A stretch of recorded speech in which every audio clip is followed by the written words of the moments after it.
नमस्कार साथियों। तो आज है 31 जुलाई 2025। दोस्तों, भारत कोई Japan, south Korea, Vietnam, Indonesia या फिलीपींस जैसे देश नहीं है कि अमेरिका के सामने झुक जाएगा। यूएस शायद भूल गया था कि भारत दोस्तों झुकने वालों से नहीं, झुकाने वालों से है। तभी तो आज बाजार में एक वीक ओपनिंग, जो कि पहले से ही एक्सपेक्टेड था, होने के बावजूद भी एक बहुत ही बढ़िया रिकवरी हमें देखने को मिला मार्केट में। और उसके बाद हमने देखा कि आज क्योंकि एक्सपायरी था, मंथली एक्सपायरी बहुत वाइटल होते हैं, और 2 बजे के बाद थोड़ा सा सेलिंग प्रेशर हुआ। और अल्टीमेटली जिस बात की डर था कि कोई बहुत बड़ा क्रैश, कोई बहुत बड़ा गिरावट होगा, अल्टीमेटली वैसा नहीं हुआ। थोड़ा सा नीचे आके क्लोजिंग दिया, वो भी एक्सपायरी की वजह से। जिनको लग रहा है ना कि ये जो आखिरी कुछ 1-1.5 घंटा में गिरावट हुआ, तो वो एक्चुअली वो एक्सपायरी की वजह से हुआ है, वो टैरिफ की वजह से नहीं हुआ। टैरिफ की वजह से आज शुरुआती दौर में हमने देखा था गैप डाउन ओपनिंग था, उसके बाद पूर्ण रूप से पॉजिटिव में पहुंचा और काफी ऊपर तक पहुंचा। उसके बाद एक्सपायरी की आज आखिरी चरण पर थोड़ा सा सेलिंग होता है, अब उठा के देख लीजिए हिस्ट्री, तो थोड़ा बहुत वहां पे सेल ऑफ हुआ है। और अल्टीमेटली आज निफ्टी फिफ्टी क्लोजिंग दिया 0.35% गिरावट के साथ। तो दोस्तों, बहुत सारे टॉपिक्स है, बहुत सारे लेटेस्ट नई अपडेट है, बहुत सारे मतलब मजेदार इंफॉर्मेटिव अपडेट है। देखते जाइए स्टेप बाय स्टेप, आपके साथ मैं अपडेट दूंगा। बट सबसे पहले चलिए आज बाजार को थोड़ा सा एनालिसिस करते हैं। देखिए, कल रात की 10:30 की वीडियो में आपको मैं 2-3 पॉइंट कहा था, थोड़ा सा मैं आपको रिमाइंड करा देता हूं। सबसे पहले तो देखिए, आज गैप डाउन ओपनिंग होगा, ये हर किसी को मालूम था और ऐसा हुआ भी।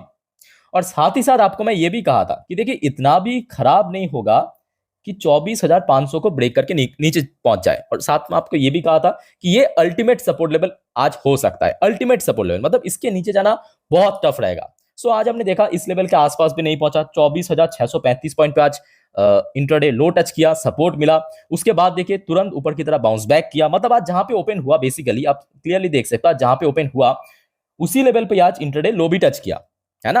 और उसके बाद तो back to back first half second half पूरा रिकवरी हुआ, रिकवरी की प्रोसेस चला। और देखिए, ऊपर की तरफ जो रेजिस्टेंस मैं आपको कल कहा था रात की 10:30 की वीडियो में, आखिरी जो 3-4 मिनट में, अगर आपने देखा होगा, सबसे पहला 24,750। उसके बाद मैं आपको कहा था कि 25,000 की तरफ बढ़ सकते, बट उसका चांस बहुत कम है। ये भी आपको मैं साथ में कहा था कि उसका चांस बहुत कम है। सो 24,900 950 के रेंज में एक रेजिस्टेंस था। सो पहला रेजिस्टेंस को आज ब्रेक किया, दूसरा रेजिस्टेंस को भी ब्रेक कर दिया था अनफॉर्चुनेटली, क्योंकि आज मंथली एक्सपायरी था तो थोड़ा सा नीचे स्लिप किया। और उतना भी नीचे नहीं पहुंचा कि पहला रेजिस्टेंस उसको क्रॉस करके नीचे आ जाए, नहीं। आज 24,750 के ऊपर क्लोजिंग दिया। ये दोस्तों बेस्ट पार्ट है, याद रखना। आज 24,750 के ऊपर क्लोजिंग दिया, ये बेस्ट पार्ट है। अच्छा, निफ्टी फिफ्टी के अलावा बैंक निफ्टी में भी आज थोड़ा करेक्शन हुआ, बट बैंक निफ्टी के लिए थोड़ा सा मैं कहूंगा बुरा लग रहा है। बुरा इसलिए लग रहा है क्योंकि बैंक निफ्टी आज अगर 56,000 को होल्ड कर जाता ना, वो बेस्ट रहता, वो बेस्ट रहता। अब देखिए, बहुत नीचे तो क्लोजिंग नहीं हुआ 56,000 की, कितना नीचे हुआ, वही 39-40 पॉइंट नीचे हुआ। बीच में बहुत ऊपर पहुंच गया था 56,000, देखिए 400 तक पहुंच गया था, 56,406 तक पहुंच गया था। अब क्योंकि देखिए आज बैंक निफ्टी की एक्सपायरी था ना, मंथली एक्सपायरी, इस वजह से मैं आपको इसके पहले भी कहा था कि एक्सपायरी दिन बाजार थोड़ा सा करेक्शन, थोड़ा सा कंसोलिडेशन चलता है। सो 2 बजे के बाद ही एक्चुअली जो बड़े लेवल की ट्रेडर्स होता है ना, वो बेच देते हैं। जो जो भी मतलब यहाँ पे फ्यूचर एंड ऑप्शन होता है उनके पास, सब बेच देते हैं। तो उसके बाद देखिए थोड़ा सेल ऑफ हुआ है, तो ये कोई बहुत ज्यादा शॉकिंग बात नहीं है। और बैंक निफ्टी आज क्लोजिंग दिया 0.34% नीचे आके। अच्छा, बाकी सेक्टर्स की बात करें, जस्ट अ मिनट में आपको थोड़ा एडजस्ट करके दिखाता हूँ। देखिए, बाकी सेक्टर्स में बैंक निफ्टी में थोड़ा सा करेक्शन हुआ, आईटी सेक्टर में भी थोड़ा सा करेक्शन हुआ, बट फार्मास्यूटिकल सेक्टर में दोस्तों थोड़ा डिप करेक्शन हुआ, जो कि पहले से एक्सपेक्टेड था। क्योंकि देखिए, मैं आपको कल रात में डेटा भी दिखाया था, इवन साथ में ये भी कहा था कि कुछ 5-6 सेक्टर में आज काफी इंपैक्ट पड़ सकता है। उनमें से कुछ आपको मैं कहा था, आईटी सेक्टर था, फार्मास्यूटिकल सेक्टर था, टेक्सटाइल सेक्टर था, उन सब सेक्टर में आज काफी गिरावट हुआ। फार्मास्यूटिकल सेक्टर क्यों? क्योंकि भारत जो है ना, वो बहुत बड़ा फार्मा एक्सपोर्टर भी है यूएस के लिए, ठीक है। तो आज फार्मास्यूटिकल सेक्टर में काफी गिरावट हुआ। अच्छा, निफ्टी फाइनेंशियल सर्विस सेक्टर उतना ज्यादा नीचे नहीं गिरा। एफएमसी, देखिए एफएमसी के साथ मैं कहूंगा यहाँ पे उतना ज्यादा लेना देना नहीं है, क्योंकि एफएमसी की मार्केट भारत इतना ज्यादा बड़ा है, मतलब समझ सकते हो कि 150 करोड़ की आबादी एफएमसी, तो यहाँ पे बहुत ज्यादा कंज्यूमर है, ठीक है। तो एफएमसी सेक्टर में आज कोई गिरावट नहीं हुआ।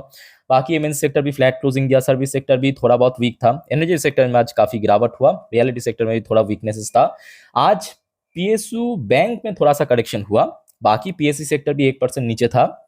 कंजप्शन सेक्टर आज फिर भी ठीक ठाक था। ऑटो सेक्टर में थोड़ा सा मतलब थोड़ा सा ही करेक्शन देखने को मिला। मेटल सेक्टर थोड़ा वीक था, क्योंकि आप समझ सकते हो भारत से एक्सपोर्ट होता है, खास करके स्टील हो गया, एल्युमिनियम हो गया, जिसको अक्सर डोनाल्ड ट्रम्प टारगेट भी करता है। सो आज मेटल सेक्टर में थोड़ा सा करेक्शन हुआ, डिप करेक्शन हुआ आप कह सकते हो। बाकी सीपीएसई सेक्टर भी थोड़ा वीक था, मीडिया सेक्टर ठीक ठाक था। सो ओवरऑल बात करें, देखिए कल मतलब जो एक्सपेक्टेशन था कि बहुत वीक, बहुत खराब मार्केट रहेगा, आई थिंक कि उतना भी खराब आज मार्केट नहीं था, है ना।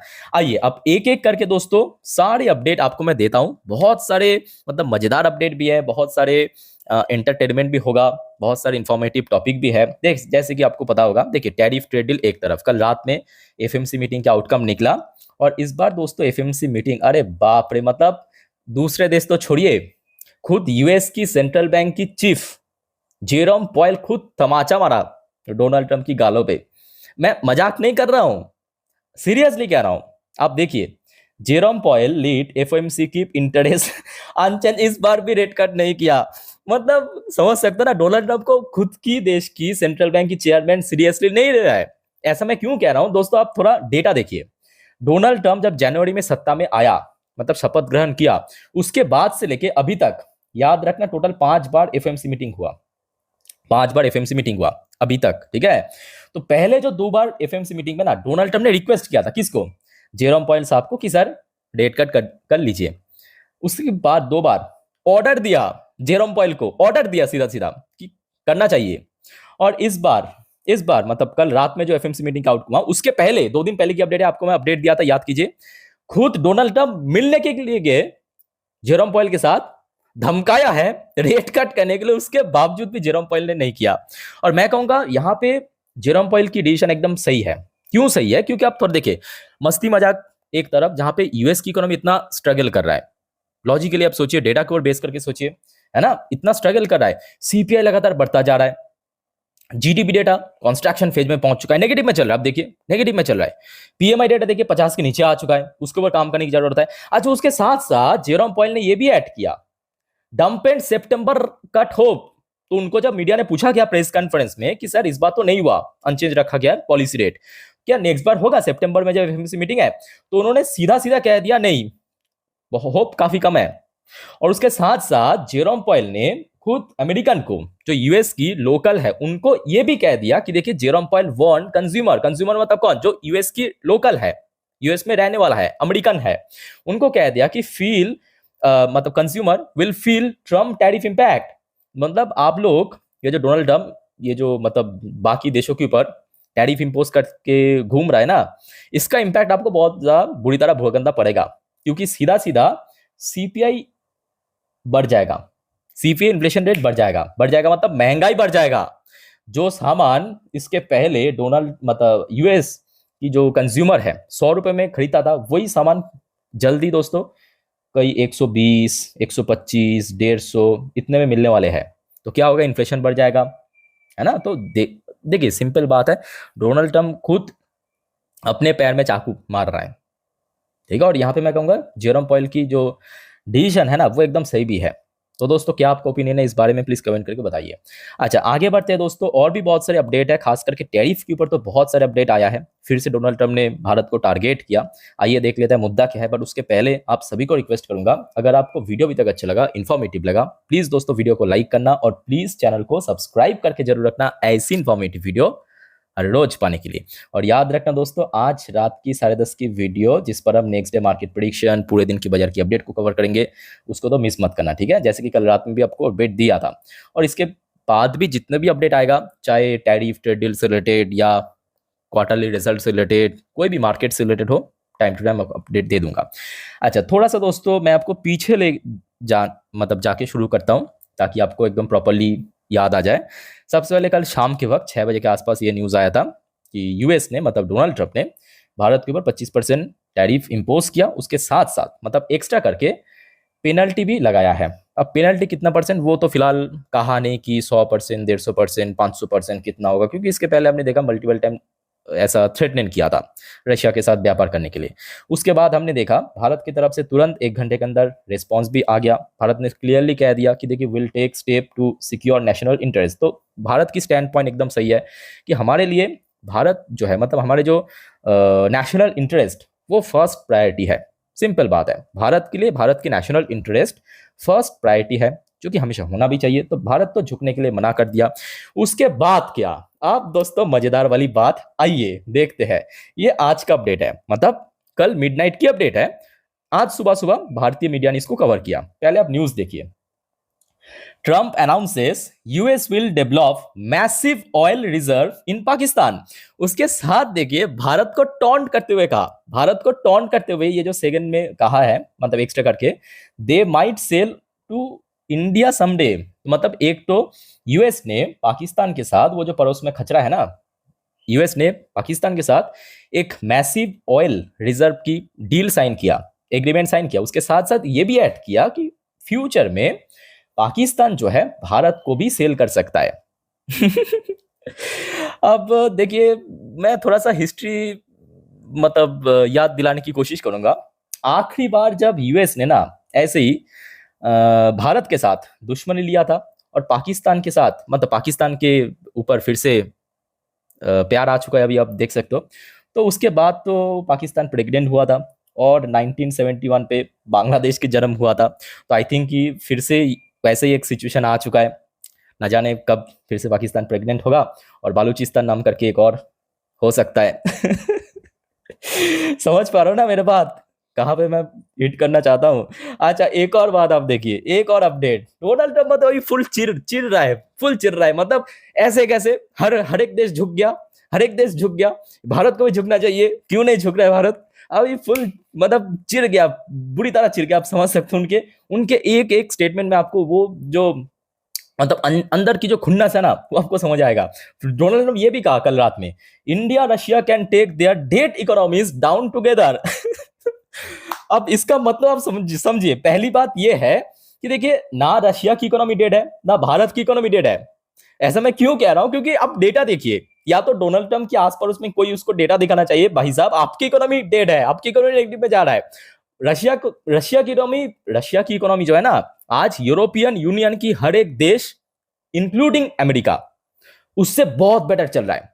आप डेटा देख लीजिए, ग्रोथ रेट आप देख लीजिए, सीपीआई देख लीजिए, है ना। और भारत को तो छोड़ दीजिए, भारत आज दुनिया में फास्टेस्ट ग्रोइंग इकोनॉमी, उसको कह रहा है कि भाई आपकी डेड इकोनॉमी। आप एक साथ मतलब इनका जो ये स्टेटमेंट है ना, इनकी स्टेटमेंट का मतलब ये है, सीधा सीधा कहा कि भारत और रशिया एक साथ अपने जो मतलब मरे हुए इकोनॉमी को, डेड इकोनॉमी को एक साथ डुबा सकता है। तो आप समझ सकते हो अभी डोनाल्ड ट्रम्प पहले क्या था। वो जो जब ऑपरेशन सिंदूर के समय यूएस थोड़ा इनडायरेक्टली सपोर्ट कर रहा था पाकिस्तान को, याद रखना। ऑपरेशन सिंदूर के समय ना यूएस इनडायरेक्टली सपोर्ट कर रहा था, चाहे जो इक्विपमेंट्स है वो सप्लाई करते हुए, आईएमएफ के थ्रू लोन प्रोवाइड करते हुए। अब अभी जो है, क्योंकि भारत ने झुकने से मना कर दिया, सीधा सीधा ईगो में लग गया ना, ईगो में लग गया, तो अब तो डायरेक्टली कह रहा है, अब डायरेक्टली सपोर्ट कर रहा है पाकिस्तान को, और डायरेक्टली मतलब भारत को भी विरोध कर रहा है। तो दोस्तों ये अभी तक के न्यूज है, और इस बारे में आप लोगों का क्या ओपिनियन है, मैं हर एक से जानना चाहता हूँ कि आपका क्या ओपिनियन है।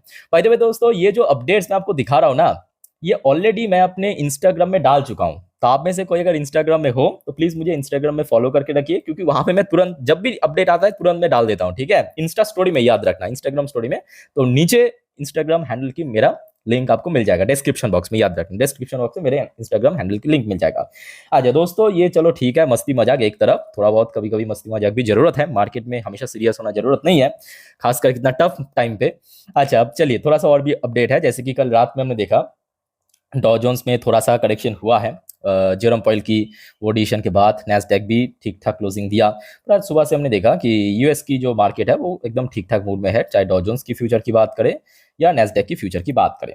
नैस्डैक की फ्यूचर काफ़ी ऊपर पहुंच चुका है। खैर हो सकता है कि आज रात में यूएस मार्केट में एक ठीक ठाक क्लोजिंग आपको दिखाई दे सकता है, बट इसके बीच में ना इंडियन करेंसी की वैल्यूएशन थोड़ा सा गिरा है, और ये एक्सपेक्टेड है, इसमें कोई दौरा ही नहीं है, क्योंकि आप समझ सकते हो इतना अनसर्टेनिटी के भीतर ऑब्वियसली बात है कि थोड़ा बहुत तो टर्मोइल होगा, है ना। तो वैसा हुआ भी, और आप लोग जरा ये भी मेंटली प्रिपेयर हो जाइए कि नियर टर्म बेसिस पे थोड़ा सा एफएस द्वारा सेल ऑफ भी हो सकता है। बट ये दोस्तों कोई लॉन्ग टर्म वाला मुसीबत नहीं है, मेरे बात को पहले समझने की कोशिश करना। देखिए एकदम ब्रीफली मैं आपको समझा देता हूं, एकदम मतलब ओपन माइंड होकर आप समझिए। ये हो गया यूएस, ये हो गया इंडिया, ठीक है। अब याद रखना, भारत सरकार जो है ना उतना बेवकूफ भी नहीं है कि ये सब चीज पहले से मतलब एस्टिमेट नहीं करे थे, फुल्ली भारत सरकार को मालूम था। ये जो यूके के साथ ट्रेड डील आपको लग रहा है ना कि तुरंत हो गया, तुरंत नहीं हुआ। पहले आप देखिए, पहले क्या होता था, भारत से जब एक्सपोर्ट होता था कोई भी प्रोडक्ट, उसको तो वही कितना 3-4% की टैरिफ लगता था। बट अभी कितना लगेगा, 25% नॉर्मल, उसके साथ एडिशनल जो पेनल्टी है 50 हो सकता है, 100 हो सकता है। ठीक है, तो भारत का अभी स्टैंड क्या होगा मालूम है? यूके यूके के साथ तो एफटीए साइन कर चुका है। ध्यान से समझना, ये आपको बहुत जल्दी देखने को मिलेगा। ठीक है, बहुत सिंपल बात है। आप अगर पड़ोस में नहीं जा सकते हैं बट कोई सामान भेजना है ना, पड़ोस के कोई नजदीकी दे दीजिए, वो उनको दे देगा। तो भारत का भी स्टैंड पॉइंट क्या रहेगा, भारत सिंपल यूके में एक्सपोर्ट करेगा, क्योंकि एफटीए साइन हो चुका है। वहां पे कोई ट्रेड कोई ट्रेड बैरियर नहीं है, कोई टैक्स नहीं देना पड़ेगा। वहां का जो डिस्ट्रीब्यूटर है सीधा सीधा यूएस में भेज देगा। तो पहले क्या होता था, डायरेक्ट होता, पहले ये रास्ता होता था, अभी क्या होगा, ये रास्ता होगा। समझ आ रहा है ना? तो भारत सरकार को आप बेवकूफ मत समझिए। ऐसे ऐसे ही यहाँ पे मेंशन नहीं किया कि भारत की तरफ से कि हमारा जो नेशनल इंटरेस्ट है वो फर्स्ट प्रायोरिटी है। ठीक है, तो दोस्तों अभी तक की ये कुछ अपडेट था जो कि आपके साथ मैं शेयर किया। आगे की जितने भी इंपॉर्टेंट वाइटल अपडेट रहेगा, मार्केट से रिलेटेड हो, Q1 रिजल्ट के रिलेटेड हो, या टैरिफ से रिलेटेड हो, आपको मैं अपडेट दे दूंगा, डोंट वरी। ठीक है, और चैनल के साथ कनेक्टेड रहना, सब्सक्राइब करके जरूर रखना। फिलहाल इस वीडियो को वाइंड अप करता हूँ, मिलते हैं नेक्स्ट वीडियो में। टेक केयर, बाय बाय, जय हिंद।